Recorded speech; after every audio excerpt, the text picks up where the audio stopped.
welcome, Mary. We appreciate you coming today and talking to all of our folks. We have I think a couple hundred people online right now. So, Mary, if you're willing to go forward, let's get it going. I am. Okay. Now I just got to remember how to share my screen. Well, yeah. There we go. Okay, that's awesome. Thanks for the help, guys. Perfect. Hey, look, it's me. No problem. All right. Awesome. Make sure we've got the right one on there too. All right. So yes, you all can see me, right? We've got the right screen on here. You're all good. I'm all good. Thanks. Okay, cool. So yeah, this is me, Mary Davies. That's all the places you can find me online. Well, not all of them, but a good number of them. And I'll throw up a screen at the end here too, if you want to get in touch with me as well. So we're going to jump in today. We're going to talk common sense UX because apparently common sense isn't really so common, I'm finding, when I'm online these days. So this actually was sort of born out of a discussion that I had with Jason Barnard. We did a little video interview when I was at SMX and covered a lot of just sort of basic UX stuff. And he actually told me, he's like, you should do a session that's just common sense UX, because I often end up mixing it in with a lot of other stuff. So we're just focusing on the UX right now, and good place to start is actually define what UX is. So this is not a UX friendly screen that you're looking at right now. There's way too much text, but what we have here is some bolded key points that we can look at. And really UX is about a person's emotions and attitudes, their perception, and also very importantly, that it's quite subjective in nature and constantly modifying over time. And I think those are really important parts to remember when we're talking about UX, is honestly, like, it modifies constantly because trends change, technology changes. Even myself, I have found it's interesting because I'm doing like Zoom calls and online conferences now a lot. And that is something that has changed a lot for me because I didn't used to do that. But somehow COVID happened and everybody thought, let's go online, let's have meetings, let's do conferences online, let's do lots of Zoom calls, even though I was working at home. I wasn't doing that a lot. And now I am. So my user experience and just the way that I'm running my company and interacting with all of my clients has changed. So much to that, online, everything is changing constantly. So we need to be modifying our experience for our users over time. And really, ultimately, it just comes down to how our users are interacting with and experiencing our, they say, product, but we're going to go our websites and social media, email, everything. So we're going to talk about that a bit. Click, there we go. Okay, so ultimately, we have to remember UX is all around us in all that we do. I really love this image because when I look at this image, it's just like such a regular everyday occurrence that we see when we're walking around in our towns. And the same thing happens online. We came in as the designer, we decided that this is where we thought that our users should walk. And then our users decided that that wasn't what they wanted to do. Now, when we're online, it's a little bit harder to sort of see these paths that they create for themselves. Oftentimes those paths actually look like a bounce because they didn't like the path that we created for them. So then they went on somewhere else and tried to create a more convenient path for themselves.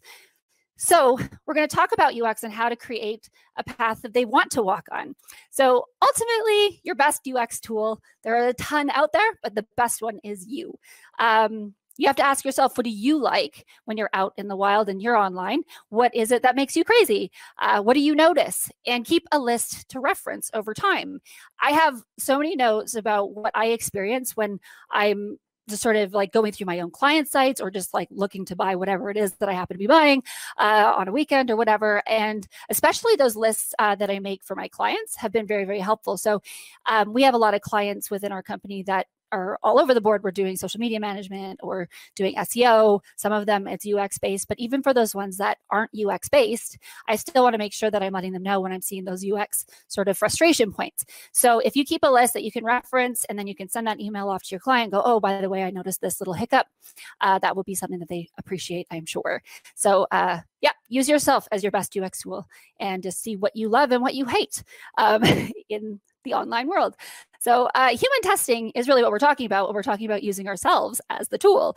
But we can go beyond ourselves too and use some of the tools that are out there that I've got on the slide here. Really, the best human testers are not the people who know you and love you, because they tend to be a little bit friendly, a little too friendly at times, and don't want to discourage you. Probably your boss isn't necessarily the best one. Maybe the person who designed the website is not the best human to test it.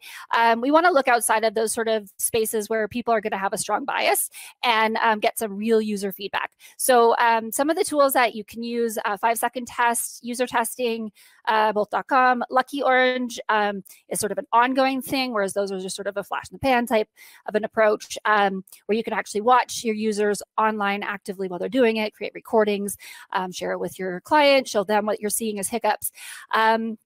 And really, your own users, especially your new ones, are really great human testers because they don't know where everything is. So especially if you're wanting to see if your navigation is really working for your users, you want to have people who don't know where to look tell you if that path that you've created for them is really a good one or not.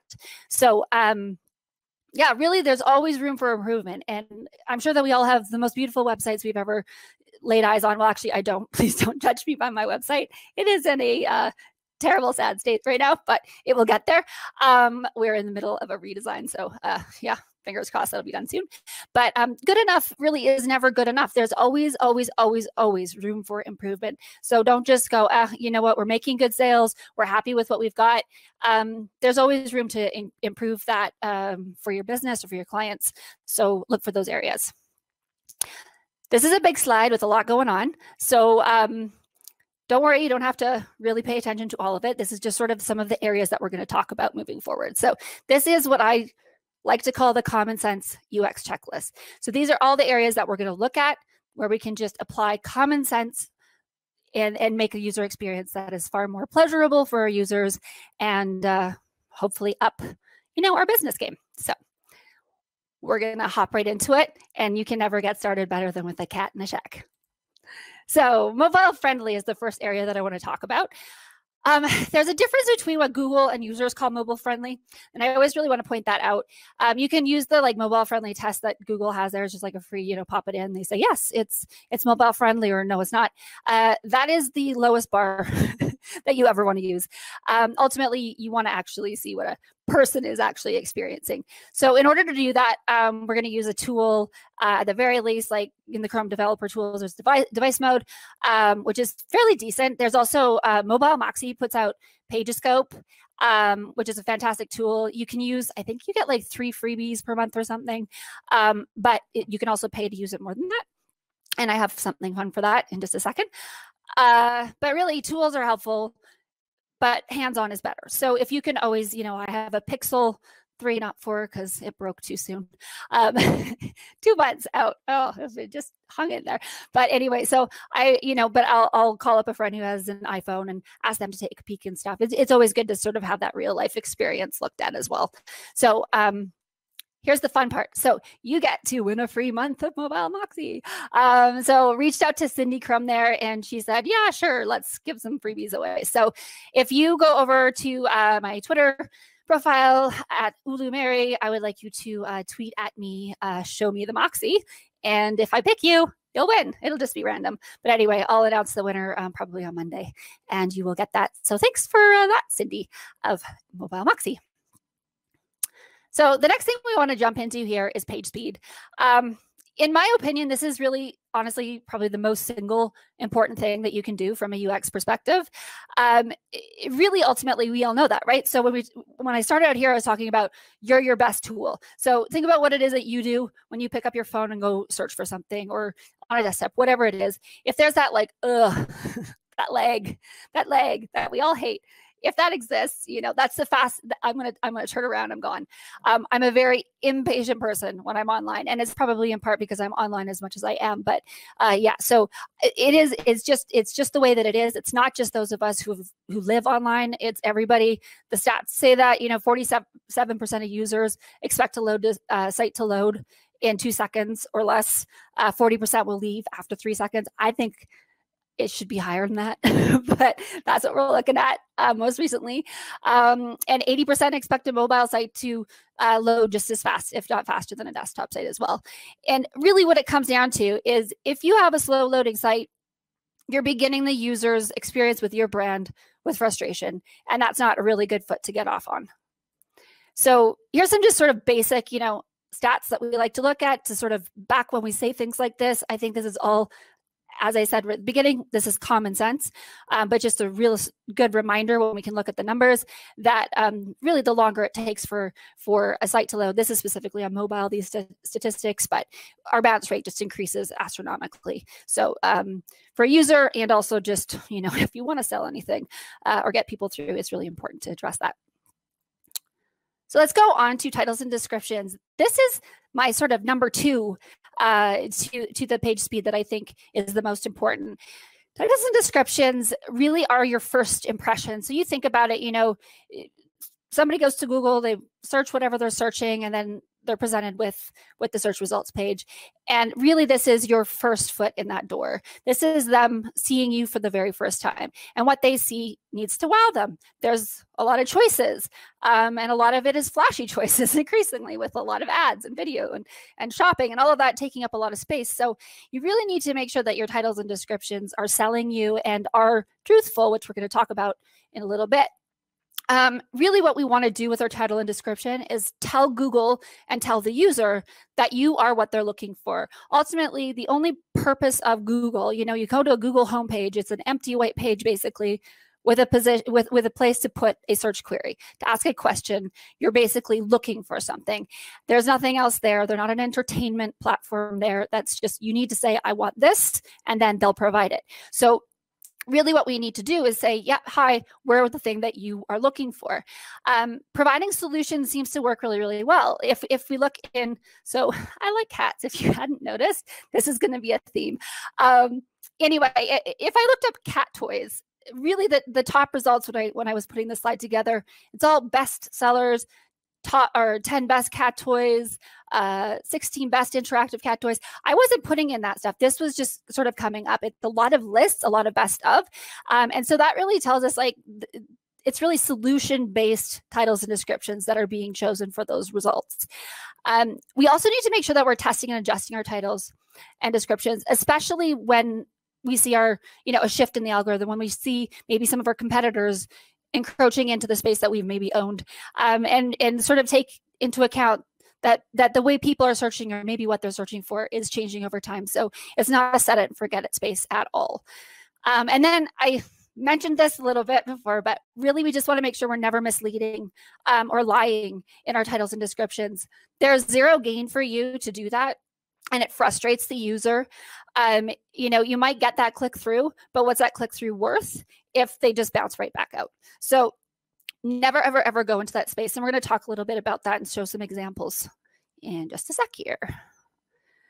So here's an example of a don't. So I did a search query for learn to make soap. This is, I have a client who does soap making. So it was just sort of a natural go-to for me.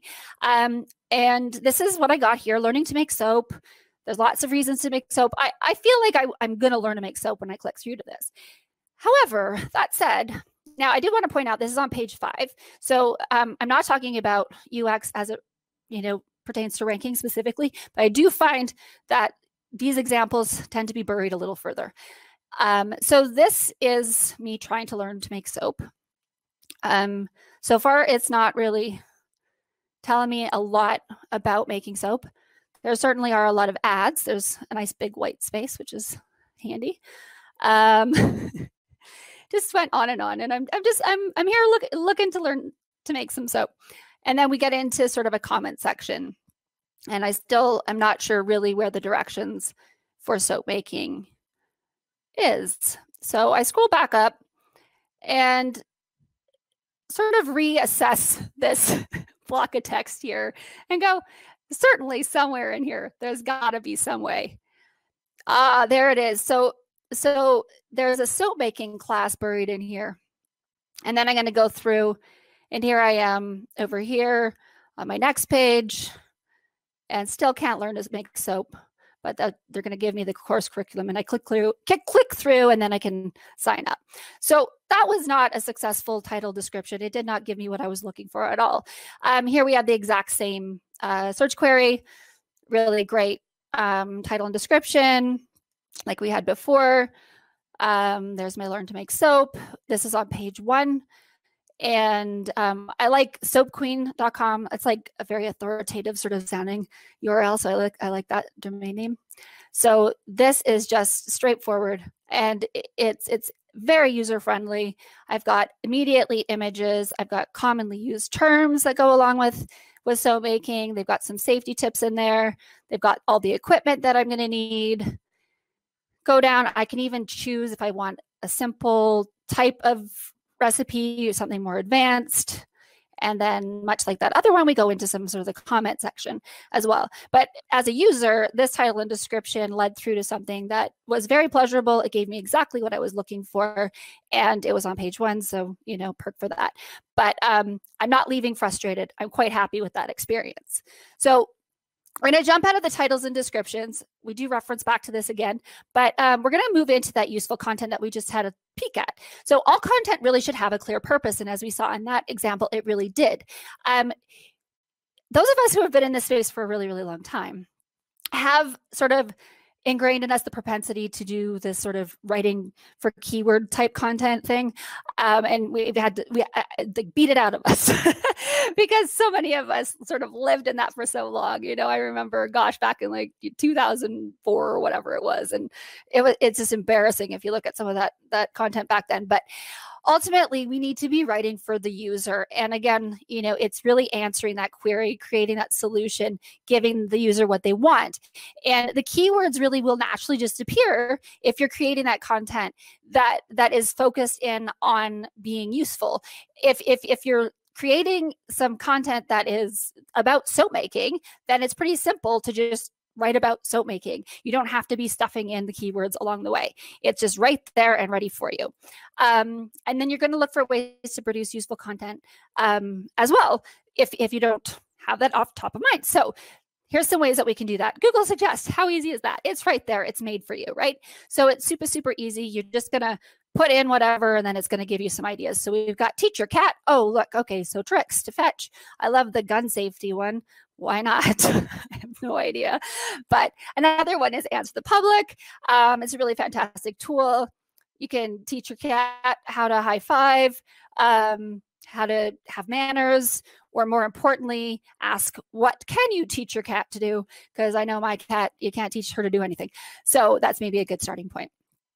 But most importantly, probably one of the best resources you have if you're looking to make useful content that your users are going to enjoy and experience is looking to your own site reviews, support staff, social messages, chats, emails, all these places that your users are coming to and asking questions and going, I'm a little bit lost. I don't know. I couldn't find this information. Do you have all this sort of thing? Those are those, like, basically you've sort of found a space that you can go, oh, this is what my users I already want as content. And then you can also gain more users out of creating that. So let's look at some not great examples of useful content. So let's not put content on a page that isn't helpful. So how to avoid coronavirus, because we're all kind of trying to do that. So this is on, again, page 18. This is not useful. It's a fairly reputable, let's use that, but well-known site. It's GQ. This is fluff content. There's absolutely no purpose for this content. There is no reason that this content should exist. They've got tons of just links throughout it that are absolutely not even related to what we're talking about. They've got fascinating ways that climate change is altering Greenland's food scene, some sponsored stories. This is absolutely non-existent on the usefulness standpoint.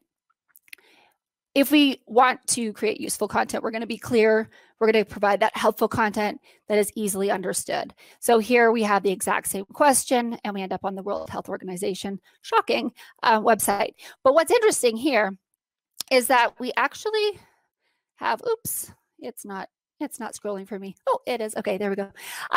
So what we have here is we actually don't have a lot of content. And there's a lot of people who think, oh, we need more words. We need more content on the page. We really don't. What we need is useful content that's helpful, that is to the point, that is getting the message across, that is providing the information that matches the query. This is fairly basic information provided just in a bullet list, to the point. I think they could have maybe bolded a few key terms in there just to sort of help draw the line to make it more digestible. But ultimately, this is useful content. I just talked about the digestibility, so we're going to go into that a little bit more. So digestible content, really, I love the phrase wealth of information equals poverty of attention. If we have too much on a page, it just becomes mush. We don't read it. It's overwhelming. I even do that flipping through a magazine. You hit a page and it's just like, it's too big. And I'm like, oh gosh, like there's something about if it could be broken into blocks and a good heading and maybe a picture, it makes it feel like it's not overwhelming. So we really want to create an experience for our users where we break up that content into logical blocks and pages. And this part I'm going to sort of stress. It doesn't all need to be on one page. And we'll talk a little bit more about in the navigation, the click, how many clicks to get to what you're looking for. I don't really stress, the number of clicks. I stress the natural sort of usable and pleasurable experience of digesting the content and getting to where you're looking to go. So if that content really does truthfully all need to be on one page, fine, let's let it be there. If that content really logically could be broken down into more pages, then let's do that. But take a step back and go, as a user, is it best if I have this all on one page, or can I break it up further and make it just that much more easy to sort of process, and then I can make that decision to go for further information when I come to that point. We want to have clear, easy to find call to actions that are very, very thoughtfully placed. Don't just go, oh, I need a call to action slapped X number of times throughout a page. It should really support the content that it's sitting within. I see people sort of just going, let's put an orange button here, and then they'll click it. No, they won't. Well, they might sometimes, depending. I won't say it never, but yeah, it's really important for us to look at and make sure that call to action actually matches the content and supports the end goal. As you probably noticed, bold key points in your text to draw the eye. That was something, that you probably were drawn to first on this slide.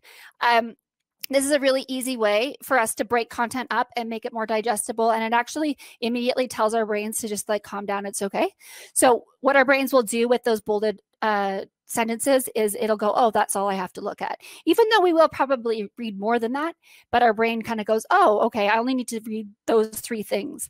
The very important thing to remember when you're doing this though, is to not overdo it. If you overdo it, then it sort of completely kills itself and it's no longer useful and it doesn't do the job, because then it just becomes too much bolded text. So the idea is to give the sort of false sense of less to read. And I guess, make sure that it is the most important information, but hoping that people will then follow into the rest of the content as well. Using clean, consistent formatting site-wide is a really great way to also sort of relax the user's brain. So simple stuff like using the same date structure throughout the site. If you do events, that sort of thing. Capitalize, if you're going to capitalize a Friday, always capitalize Friday. If you're going to say Friday, say Friday. Don't say fry sometimes and then Friday other times.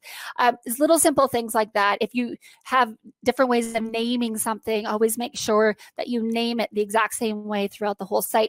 These, as we sort of go through digesting content, whether it's in a magazine or online, our brains sort of start to relax the more it can sort of expect what's coming, and that gives us that ability to sort of give that skim read. We don't have to be paying quite as much attention. So that's something just to sort of be aware of, and that's harder to do the more hands on deck. But I always, when I'm working with large teams, I just sort of send out a regular memo and go, okay, guys, just remember, let's keep that formatting consistent. So staying focused, this is the next point here, staying focused and not distracting the user with everything that you have to tell them is really important as well. So as we've already discussed, you're dealing with people who've come in through Google with a clear intent to, let's say I have a client who does whitewater rafting. So, and I happen to be in Whistler right now. So they're looking for whitewater rafting in Whistler. That's great. Hopefully I am, what they chose when they got to that landing page or to the search results page, and they've come through and they've landed on a whitewater rafting page. And I need to keep them in that funnel, and I need to get them to that purchase point. Doesn't mean that I can't tell them about the other great things that I have to offer. But if I do too much of that right off the start, I'm going to lose them. If all of a sudden I go, oh, also we have horseback riding. Oh, also we have ATVs. Oh, also we do bungee jumping. Oh, all of these things. Suddenly I'm like, oh, wait, maybe I don't want a whitewater raft. Maybe we could do horseback riding. Well, maybe I'll just call, so-and-so, see if they're coming up for the weekend. But maybe we can all do, it just breaks the whole sort of process that they were in. Now, it doesn't mean that you can't upsell those things later. And you might do that in the form of at the checkout, or you might do it in a follow-up email going, here's your discount for your next adventure, whatever it might be. Or you can do small upsells. So for example, with the whitewater rafting company that I work with, they have zip lining, and it's a pretty easy one for them to throw on.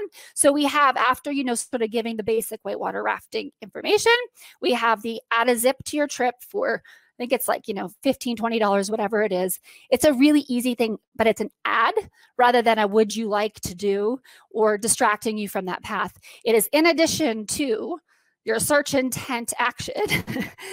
Can we also give you this on top of it? So it's a lot of that is in the way that we word it as well in that upsell and offering.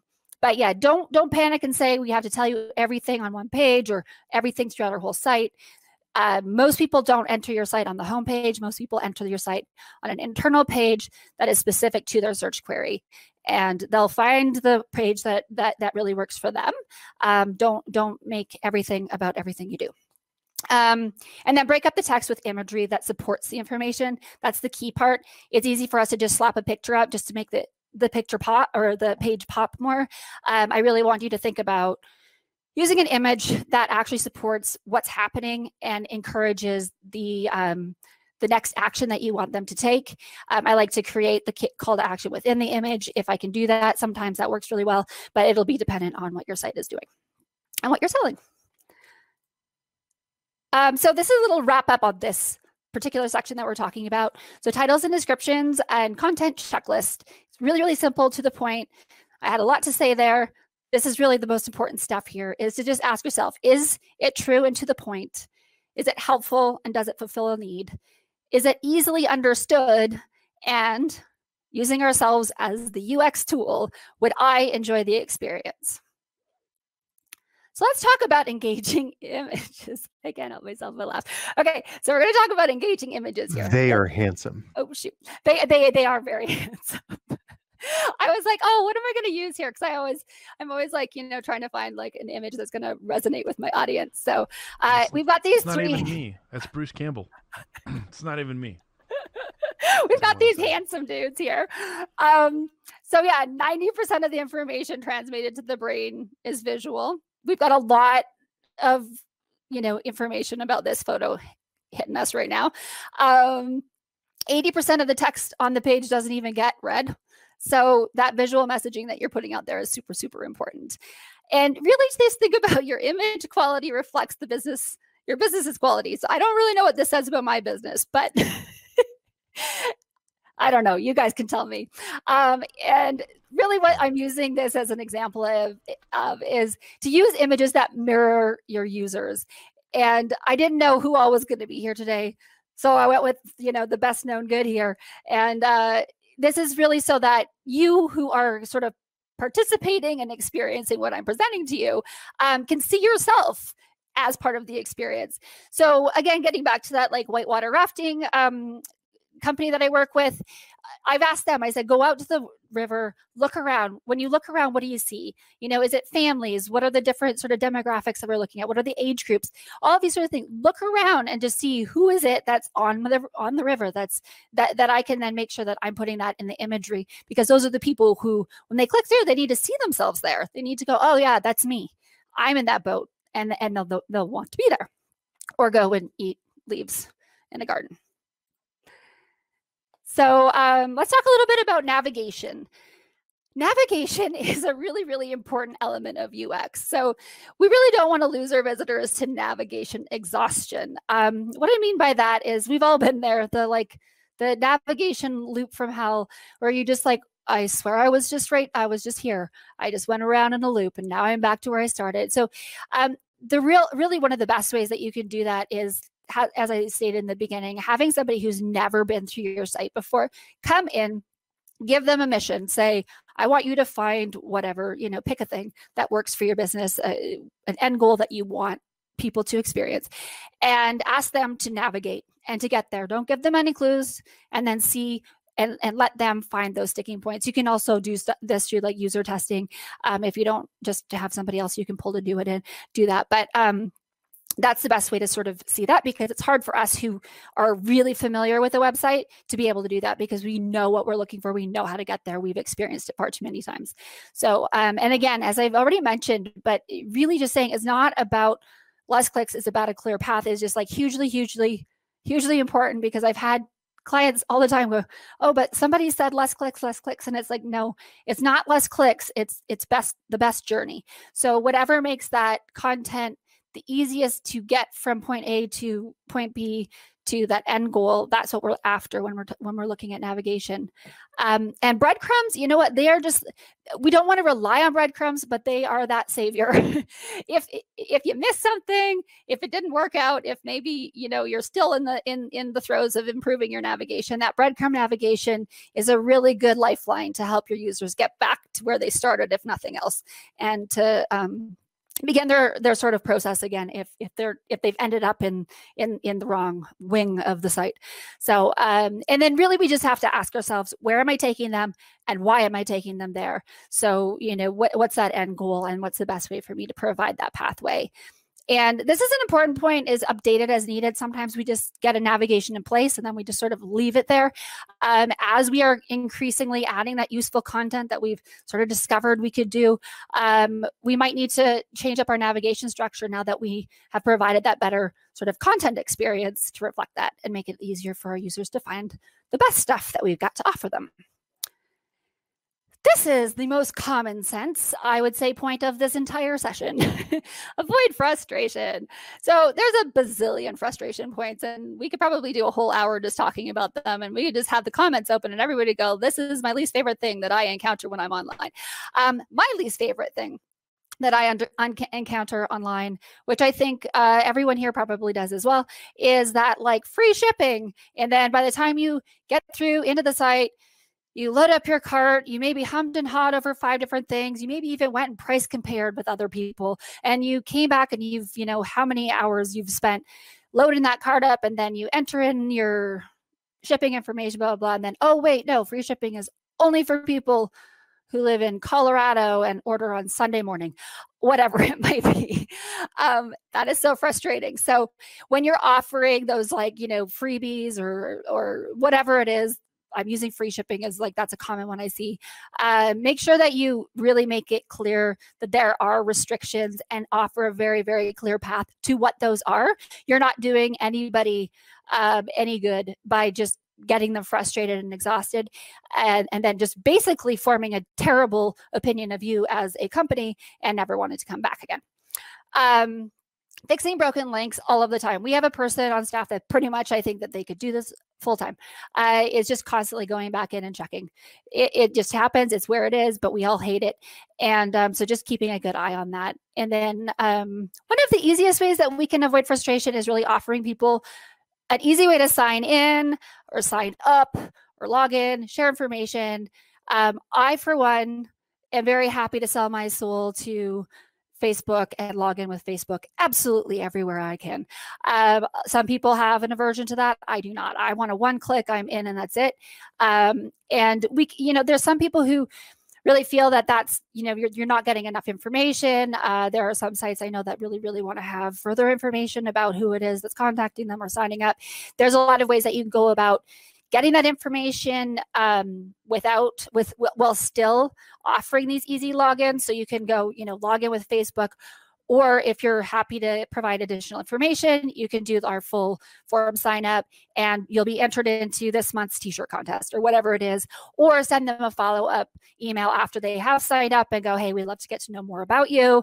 Here's some information that would be really awesome to have so that we can, make sure that we can help you best. But offering these like really, really long sign up forms and that sort of thing, just I'm out, I'm gone. And half this time I'll just, especially if it's like multiple choice, I'm just going to pick whatever the first one is just to get it done and over with the way I do sticker men. So,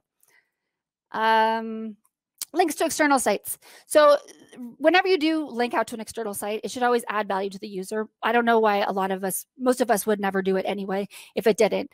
But that's something just to make sure that you're doing. And then always make sure that those open in a new tab or a window. I am absolutely shocked how many people have links to external sites that don't.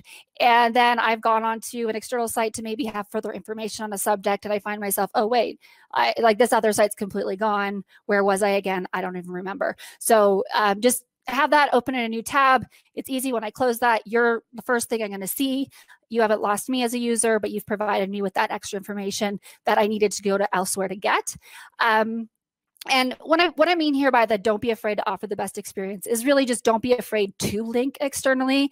If it supports the useful content that you are providing and creating, that is a fantastic additional piece for you to provide. That said, if you're linking out to that external source, ask yourself why you're doing it and if you can create that resource yourself.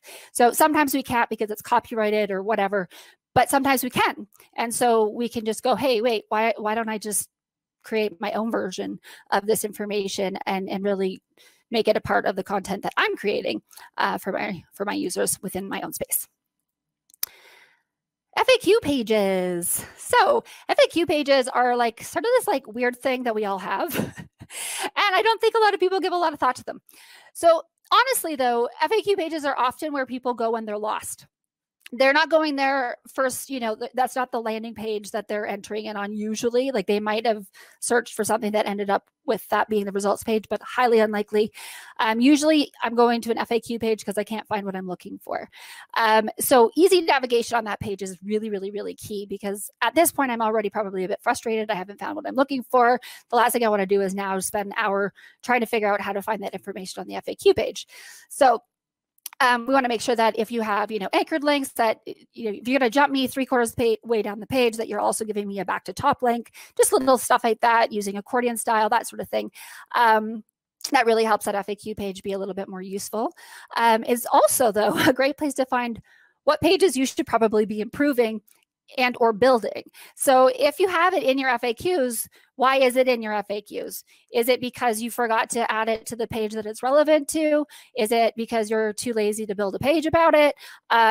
This is a really good place to think about it and go, if it's living on an FAQ page, probably this is a really good piece of content that I could probably put on my site elsewhere.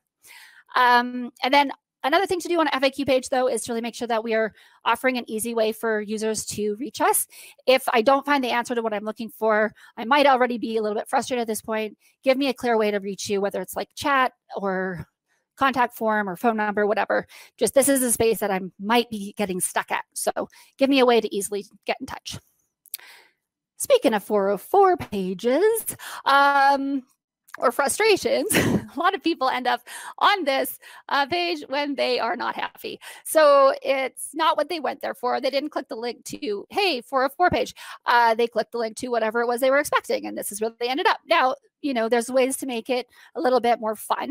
So I think this is a kind of hilarious 404 page. But this is a really good space for us to make sure that we're putting our best foot forward on a customer service level. Be friendly, apologize, offer a way out, and humor, as we see here, can go a really, really long way. This is one of my very favorite 404 pages. I love this one. So this I actually found years ago, and I keep using it as sort of my sample 404 page. Here we have, this page is not available, but Justin is. Justin is a Mint developer who likes slow cars, sharp crayons, reheated pizza, and awkward silence. Email him at justin@mint.com. But if you're more interested in personal finances than in Justin, try the links below. So what I like about this is we've got humor, we've got sort of engaging imagery, we have clear direction in the way of these 3 links, and we also have a way to contact. So you can do whatever you want with this. This one might be a little bit busy, but I do really like it, and it's really serving the purpose, not just saying we don't have what you're looking for. Okay, so the contact page. This is, I think, the unsung hero of our websites. So it's often overlooked, but it's also often the last impression that you have with your users. And really, we want to really make sure that we're putting our best foot forward here and offering people a good experience and giving them what best we can to address their needs. People often are going to end up here when they're frustrated. Sometimes they're ending up here because they're ready to buy and they need to go into the next steps. But a lot of the time they're ending up here because they didn't find what they were looking for. They're frustrated, they're kind of giving up, and they're going, please help.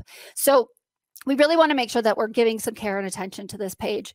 Personal images are really, really helpful. If you've got a team photo or whatever, don't go too cheesy, but you want them to see like, hey, it's real people on the other side of this form. Because sometimes when you fill out a contact form, you can feel like you're just shooting it into the dark and hoping that somebody might be there to catch it. So we want to really make sure that we're relaying that there's somebody there ready to help. We're going to use that friendly, helpful language that people will know that, we want to be a part of this conversation. It's not just a place to complain at us or ask the question. And again, just sort of letting them know that a person's there. Something that I really like to make sure is included is your hours of business and also an expected reply time. Especially if I send off a contact form at, 4 o'clock on a Friday, I don't know if I'm supposed to expect somebody to, reply by the next morning or if it will be 9 a.m. on Monday. It helps for me to not get annoyed while I'm waiting for that reply if you tell me when to expect the reply. And that provides a much better user experience because I'm not sitting there getting agitated if it's taking 3 days. And then really it needs to be easy to find, which most contact pages are, and simple to use. And the simple to use really comes down similarly to what we were talking about in that login and sign up, being a little bit faster in that, is only ask for the information that you actually truthfully need to ask. And that's really important because we don't need to know, you don't need to sell your soul every time you fill out a contact form. Okay, I don't know where I am on time. My timer did not click on. Am I okay? Yeah, it looks like 2 minutes. Close. Okay, I'm gonna have to talk really, really fast, guys. Okay, are you ready? We will boot you. Okay, I'm so sorry. I went through this, but then I always talk way too much. Okay, so consistent brand voice. We're just going to do this really, really fast. That means just like across your social profiles, email, website, everything. I want you to make sure that it's a consistent experience. So always remember to look at things from the user's perspective. This is massively important. What you're seeing is not what they're seeing. I wanted to touch on this really, really, really fast. I'm not talking about UX and rankings, but I am going to talk about UX and rankings really, really quickly. Okay. So websites and pages should be created to help users. That's in Google Search Quality Rater guidelines. If we look, it's really tiny, I know, but this is Alphabet Inc.'s Securities and Exchange Commission. They talk about what the Search Quality Rater guideline is. It defines the goals of our ranking system. So we have a loosely like, no, it's not our algorithm. However, we base our algorithm on it. So that's something that we want to really, really, really just consider when we are thinking about UX. We want it to be highly, highly important to us in providing a good experience for our users, but also think about it from a Google perspective. Google wants you to rid your users of frustration, because those users are Google's users. So I'm not going to read this all to you, but on Google, how search works, mission is users. That's the URL. I love this URL. They talk about how giving people what they want is what the focus is. And of course, bringing in the EAT, expertise, authoritativeness, and trustworthiness. I'm talking really, really fast. Google wants EAT because Google wants UX. Happy users, happy Google. You can check this out later. You got this. I'm done. And that's where to find me. Jeez. All right. So abrupt. I was really way more on time. I clearly talked a little too much. Sorry, guys. I just want to say that your husband, should give him a hug today, because while you were talking, I said, you know what you should do is you should go behind her and start fiddling with the socket in the ceiling. That would have been amazing. And he said, while I would appreciate that, I don't think that she would, and she would get derailed. And I don't want to be responsible for what would happen after that. So he's a good husband. He is. And then look how much I had to rush this, and that would have totally thrown off my time. I apologize for, being a little too babbly, but it would have been amazing. It would have been amazing. Yeah. So we have one question, Joe. You want to ask it? Well, no, because we went over time, what we've been doing is we labeled it there in the audience, so you'll be able to answer it in the text itself. Okay. So I'll have access to it, and I could just reach out to them. Yeah, you can see it right now. Oh, okay. I see that. Yeah. Okay. I will do that. I apologize again, guys. No, not a problem at all. Timing is not my strong suit. That's okay. So anyway, but thanks for having me. Canadian. It's metric, right? Yeah, is that what it is? I don't know. So thank you, Mary. You appreciate it.